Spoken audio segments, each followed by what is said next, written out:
આ શેનો લોટ લીધો છે મમ્મી? ચોખાનો લોટ છે, આ મેંદો થોડો કોર્નફ્લોર, હવે એમાં મીઠું નાખવાનું, તેલનું મોણ આપી દેવાનું. અને કડક એની નરમ એને એવો લોટ બાંધી લેવાનો. હવે આ રીતની જાડી લીધી છે. હવે સંચામાં લોટ ભરીને સેવ પાડી લેવાની. ગોલ્ડન બ્રાઉન થાય ત્યાં સુધી તળી લેવાની. પછી એરટાઈટ ડબ્બામાં એને ભરી લેવાની અને મમ્મી.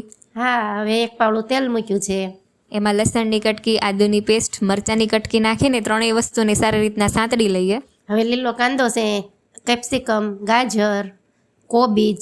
હવે સ્વાદ પ્રમાણે મીઠું નાખવાનું. તેલ છૂટું પડે એટલે ચીલી સોસ અને સોયા સોસ નાખીને આ સોસનો પણ કાચો ટેસ્ટ ના રહેવો જોઈએ તે રીતે સાતળી લેવાનું. હા, સતળાઈ જાય પછી 1 ગ્લાસ પાણી નાખવાનું ને એને ગરમ થવા દેવાનું.